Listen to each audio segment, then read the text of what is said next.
कर्पूरगौरं करुणावतारं संसारसारं भुजगेन्द्रहारं सदा वसन्तं हृदयारविन्दे भवं भवानी सहितं नमामि।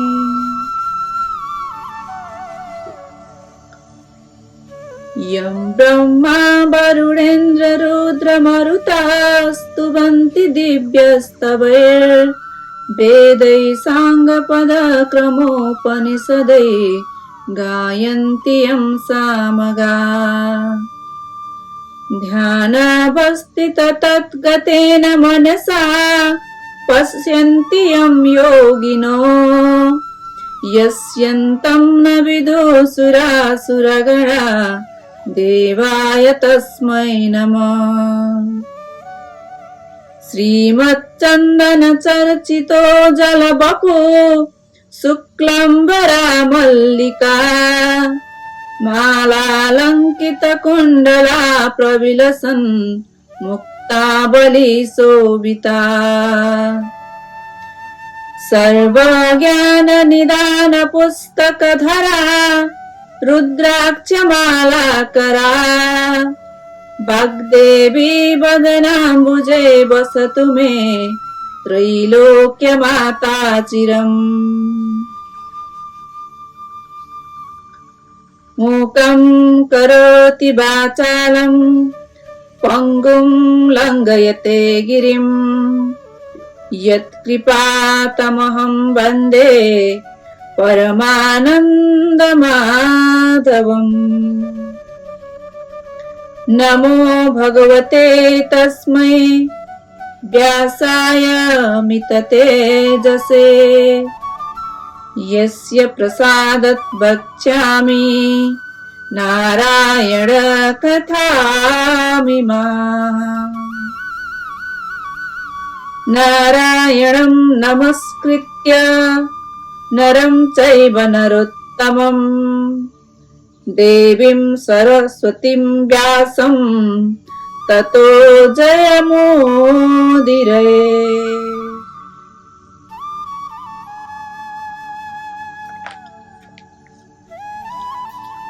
अथ सप्तमो अध्याय दक्षसेना उपाख्यान। कुमारजी आज्ञा गर्नुहुन्छ हे अगस्त्य मुनि। सतीदेवीले त्यसरी प्राण त्यागेको देखेर देवता यक्ष गन्धर्व किन्नर नाग दैत्य र ऋषि मुनि सबैले अहो साह्रै अनर्थ भयो भन्दै आश्चर्य माने। उसै बेला आकाशमात आँधी चलेर धुलो उडी सारा आकाश ढाक्यो र विपरीत हावा चल्न लाग्यो। बिना बादलकै मेघ गर्जना लाग्यो। यज्ञमा उपस्थित सबै देवता यक्ष गन्धर्व किन्नर दैत्य नागहरू धुलो उडेर आँखामा परि हेर्न असमर्थ भए। वायुको वेगमा अडिन नसकी भूमिमा घोप्टिए। वायुको त्यो उग्र वेगले कतिलाई उडाएर लग्यो, कति भूमिमा पछारिए, कति रुन कराउन लागे। यस हुरीमा परेर कतिको हात भाँचियो, कतिको खुट्टा मर्कियो, कतिले भूमिमा टाउको टेक्न पुगे, कतिका मुख भूमिमा घोप्टिएर माटो खान लागे। उठ्न असमर्थ भएका जति रुन कराउन लागे, कति रक्षा गर मरे बाबा बचाओ भन्न लागे।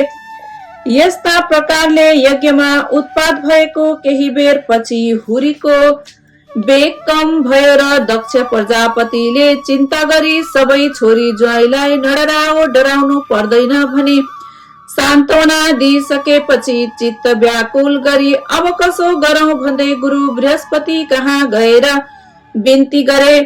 हे गुरु, अनर्थ भयो, अब कसो गर्ने, असम्भव कुरा प्रत्यक्ष भयो भन्दै भयभीत स्वरमा कराउन लागे। त्यसै बेला नारदजीले सतीदेवीले अग्निकुण्डमा हाम फाली प्राण त्याग गरेको देखि हावा भन्दा पनि वेगले शीघ्र कैलाश पुगी महादेवका चरणमा दण्डवत गरी उभिरहे। अनि हे नारद, तिमी के भन्न आएका भन, किन मौन भई उभिरहेका छौ? यस्तो शङ्करजीको आज्ञा सुनि हात जोडेर नम्र स्वरमा बिन्ती गरे। हे ईश्वर, हजुरकी प्राणप्रिय सतीदेवीले दक्ष प्रजापतिको यज्ञ अग्निमा हाम फालेर प्राण त्याग्नुभयो। किनभने हे जगदीश्वर, हे करुणा निधे, पापिष्ट दक्षले हजुरलाई अनेक क्षुद्र वचनले हेला गरी निन्दा गरेको त्यो महादेव कहाँको देवता हो? त्यो त बौलाहा पो हो। त्यसलाई नडाकेर मेरो के हुन सक्दछ? मेरा 33 कोटी छोरी ज्वाइँ र ब्रह्मा विष्णु आदि छँदैछन्। कस्तै भए पनि म त्यसलाई डाक्ने होइन। इत्यादि अनेक दुर्वचन बोलेको सुन्दा सहन नसकी क्रोधयुक्त भएर भूमिमा लात्ताले हानी यज्ञको परिक्रमा गरी कसैको पनि मुखतर्फ नहेरी केवल हजुरको नाम शिव शिव भन्दै यज्ञ अग्निमा हाम फाली प्राण त्यागिन्। हे प्रभु, हजुरको डरले अग्निले देह दग्न गर्न सकेका छैनन्। केवल प्राण छाडेर यज्ञ कुण्डमा शयन गरे झैं सुतिरहनु भएको छ। हे ईश्वर, यही कुरा बिन्ती चढाउन आएको हुँ। हे चन्द्रमौले, अनर्थ भयो, अब के गर्ने? यति भनी नारदजी उभिरहे। नारद मुनिका कुरा सुनेर महादेवले आज्ञा भयो, हे मुने, तिमीले भनेको कुरा निश्चय हो कि होइन? शिवको यस्तो वचन सुने नारदले भने, हे जगदीश्वर, हजुरका सामु मिथ्या बोल्ने साहस अथवा शक्ति ममा छैन। ध्यान दृष्टिले हेर्नु भए सत्य सत्य ज्ञात हुनेछ। नारदजीका यस्ता वचन सुनि ध्यान दृष्टिले विचार गरी हेर्नु भयो त अत्यन्त क्रोधले तिनै नेत्रबाट अग्निका ज्वाला निकाली दारा किटी पाखुरा निमोट्दै नारदजीको सामुन्ने नै भन्नुभयो, हे मुने, 33 कोटी देवताले रक्षा गरिएको पापिष्ट दक्षको विनाश नगरी छाड्ने छैन। अब तिमी आफ्नो आश्रममा जाऊ भनी बिदा दिनु भएर नारदजी श्री महादेवलाई दण्डवत प्रणाम गरेर आफ्नो धाममा गए। नारदजी गएपछि शिवजीले सतीदेवीलाई सम्झेर रिसले तिनै नेत्रबाट अग्निका जस्ता ज्वाला निकाली शिखाबाट एउटा जटा झिकेर भूमिमा पछारे।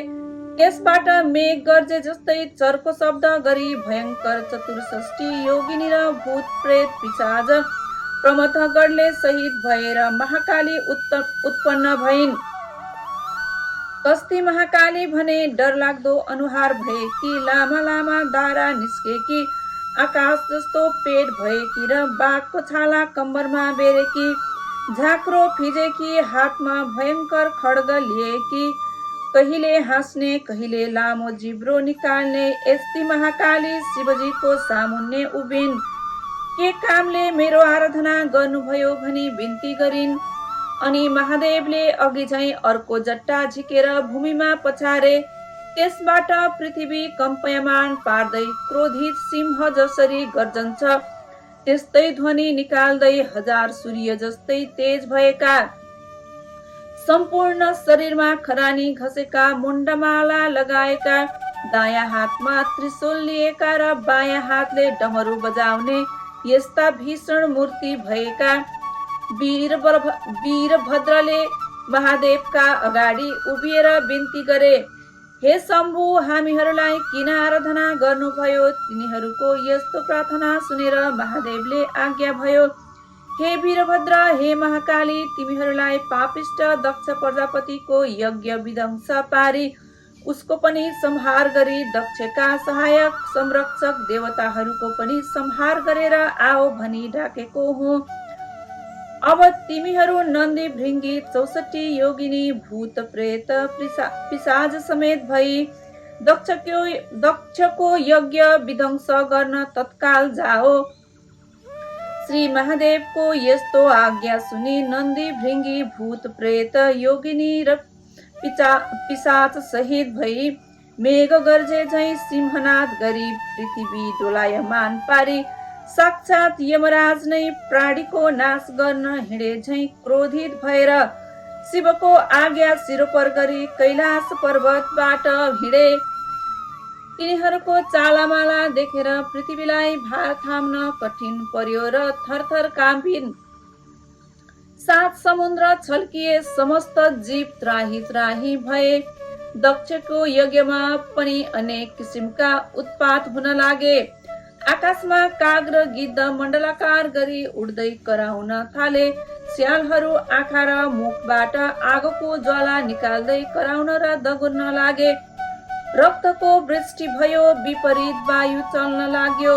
यस्तो उत्पात हुन लागेको देखेर यज्ञ मण्डपमा बसेका सबै हाहाकार गर्दै यताउता भाग्न लागे। श्री बालक बुढाहरू भाग्न नसकी भूमिमा घोप्टिएर रुन कराउन लागे। कोही अझ के हुने हो भनेर डराई त्राही त्राही हुन लागे। ठिक उसै बेला शिवको आज्ञा पाएर उन्मत्त भएका वीरभद्र र महाकाली, नन्दी, भृङ्गी आदि शिवका गण मेघ गर्जे जस्तै गर्जदै हात्तीका बथानमा सिंह पसे झैं दक्षका यज्ञमा पुगे र दक्षद्वारा डाकिएका देवता, यक्ष, गन्धर्व, किन्नर, नाग, दैत्यगणसित परस्पर जुधे। त्यो देखेर दक्षका कन्याहरू देवकन्या, नागकन्या, ब्राह्मण, ऋषि, मुनि आदि सबै त्राही त्राही नारायण भन्दै रोई कराई 10 दिशातिर भाग्न लागे। कोही भाग्न नसकेर लडे, कसैको हात खुट्टा भाँचियो, कोही टाउको भरले पल्टेर माटो खान लागे। कति मोर्छा परी असहाय जस्तो भूमिमा लडिरहे। तर विष्णुको प्रवृत्ति देवता, यक्ष, गन्धर्व, किन्नर आदि सबैले दक्ष प्रजापतिको रक्षा गर्न शस्त्र अस्त्र लिएर वीरभद्र र महाकाली माथि प्रहार गर्न लागे। त्यसपछि परस्परमा घमसान संग्राम भयो। इन्द्रादि देवताहरूले कुन शस्त्र प्रहार गरे भने इन्द्रास्त्र, यज्ञास्त्र, देव्यास्त्र, वरुणास्त्र, पाशुपाशास्त्र, ब्रह्मास्त्र, तोमर, गदा, खड्ग र मुसल, नागपाश आदिले वीरभद्र र महाकाली तथा 64 योगिनी, भूत प्रेत, प्रमथगण र विशम्बर माथि प्रहार गरे। यस्ता तरले आफूमाथि शस्त्र अस्त्र प्रहार गरेको देखेर वीरभद्रका गणहरूले पनि कठोर स्वरले गर्जेर दक्षका सैन्यभित्र पसी जति भेटे उतिको टाउको समाती निमोठी, हात खुट्टा भाँची, मुड्कीले हानी, रगत छदाई देवताहरूको संहार गरे। उता महाकालीले पनि प्रत्यक्ष काल जस्तै खड्गली वर्षाकालको प्रचण्ड मेघ गर्जे झैं गर्जी, सिंहनाद गर्दै मृगका फौजमा सिंह पसे झैं र सुकेका परालमा आगो लागे जस्तै गरी दक्षका सेनाको संहार गरिन्। वीरभद्र समेत नन्दी, भृङ्गी, 64 योगिनी, भूत प्रेत, पिशाच, प्रमथगण समेतले शत्रुतिरका कसैको शिर, कसैको हात खुट्टा छुट्याएर कसैलाई निमोटी रगत पिएर नाच्न लागे। कोही हाँस्न थाले, कसैको मासु लुचेर खाए, कसैको कोखमा प्वाल पारेर रगत पिउन लागे। कोही देवता भागे। यसरी दक्षका कोटी सेना र कोटी देवताको संहार गरे। यसरी संहार गरेको देखेर दक्षका सेना र देवताले वीरभद्र र महाकाली माथि आफ्ना शस्त्र अस्त्र प्रहार गरे। तर ती सम्पूर्ण शस्त्र अस्त्र महाकालीको शरीरमा छुन साथ आफै भस्म भएर जान्थे। फेरि शिवगण र महाकालीले दक्षका सैन्य र देवगण यज्ञमा आएका धेरै वीरहरू मारिदिए। विषम ज्वरले पनि सबैका शरीरमा प्रवेश गरी अचेत पारिदिए। अनि वैकुण्ठका स्वामी विष्णुले सम्पूर्ण देवता, यक्ष, गन्धर्व, किन्नर, दैत्य, नाग सहित दक्षका सबै सेना अचेत भएका देखेर आफ्नो देहबाट शीत ज्वर उत्पन्न गरेर सबैलाई सचेत गराए। फेरि अनेक शस्त्र अस्त्र लिएर बत्तीमा पुतली गए झैं वीरभद्र र महाकाली माथि जाइ लागे। वीरभद्रले पनि त्रिशूल लिई सिंहनाद गर्दै सुकेको खरमा आगो लगाए झैं एक क्षणमै दक्षका अनेक सेनाहरू काटी मारिदिए। तिनमा कसैको शिर छैन, कसैको हात छैन, कसैका खुट्टा छैनन्। यस्तो स्थिति देखेर कोही रक्षा गर भन्दै भाग्न पनि नसकी भूमिमा ढलिरहे। यसरी सबै देवताहरूको संहार गरी अन्य दैत्य दानवलाई समाती अग्निकुण्डमा होम्न लागे।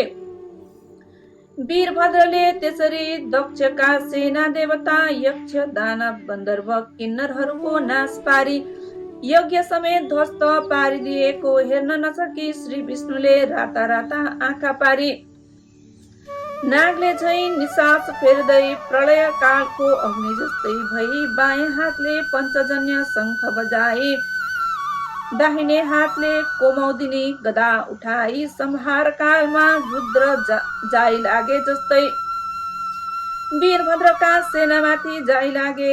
त्यो देखेर देवता यक्ष गन्धर्व किन्नर नाग आदि सबै र दक्ष प्रजापतिका सेनाले धन्य धन्य विष्णु तिम्रो जय कल्याण होस् भन्दै आफ्ना शस्त्र अस्त्र लिई विष्णुको सहायतामा लागेर कठोर युद्ध गरे। यस्तो देखेर महाकाली रिसले आगोको ज्वाला झैं डरलाग्दो तेज प्रकट गरी खड्गले जलाई लागिन्। त्यो देखि भूत प्रेत पिशाच प्रमथगण डाकिनी साकिनी र चतुर्षष्ठी योगिनी सबै युद्ध गर्न लागे।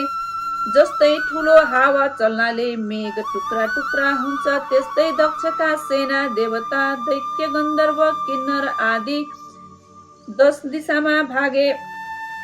तब विष्णुले निर्धक्कसित वीरभद्रको छातीमा कोमोदकी गधा प्रहार गरे। त्यो गधा वीरभद्रको छातीमा वज्रन गयो अनि ती मूर्छा परी भूमिमा ढले। फेरि विष्णुले नन्दी भृंगी 64 योगिनी भूत प्रेत पिशाच प्रमथगणका उप शङ्खको चर्को शब्दका साथ शस्त्र प्रहार गरे।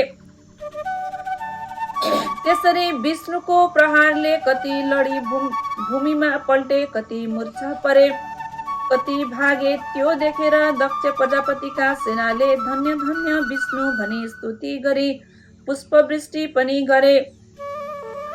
तब विष्णुले पाञ्चजन्य शङ्ख बजाए। मूर्छा भइरहेका वीरभद्र महाकालीका कानमा देवता यक्ष गन्धर्व किन्नर र दक्षका सेनाले संकुल ध्वनि र धन्य धन्य विष्णु भनी स्तुति गरेको शब्द पर्यो र चेतना फिर्यो। आफ्ना सैन्य कोही भूमिमा ढलेका, कोही भाग्न लागेका र कोही के गसो गरौँ भनी अन्यलमा परेका देखि अत्यन्त क्रोधित भई काल सदृश्य त्रिशूलले विष्णुलाई लक्ष्य गरी वेगले प्रहार गरे। त्यो त्रिशूल विष्णुका छातीमा लाग्यो। त्यसको कष्ट सहन नसकी नवद्वारबाट रगतको धारा बगाई विष्णु मूर्छा परी ढले। उनी मूर्छित भएपछि वीरभद्रले प्रलय कालको मेघ झैं गर्जन गरी दक्षको सेनामाथि जाइ लागे। आफ्ना गण समेत मिलेर कोटी कोटी देवताहरूको संहार गरे। वीरभद्र गर्जेको शब्द उनका गणहरू नन्दी भृंगी प्रमथगण समेतका कानमा पर्यो र बिउझी उभिएर हेर्दा रणभूमिमा विष्णु मूर्छा परेका र वीरभद्रले दक्ष सैन्य र देवताहरूको संहार गरेको देखेर धन्य धन्य वीरभद्र भनी आफ्ना शस्त्र अस्त्र लिएर दक्षका सैन्यमाथि जाइ लागे। त्यसरी अत्यन्त भयंकर युद्ध भयो। कस्तो युद्ध भने हे मुनि, महाकाली र वीरभद्र तथा उनका सेना समेत जाइ लागे अनि कसैको टुप्पी समातेर पछाडि खड्गले हानी मारे, कसैलाई मुड्कीले नै मारे। 64 योगिनी पनि कतिलाई निमोटेर मारे, कसैको काखीमा प्वाल पारेर रगत पी मारे, कसैलाई पक्री अग्निकुण्डमा होमिदिए।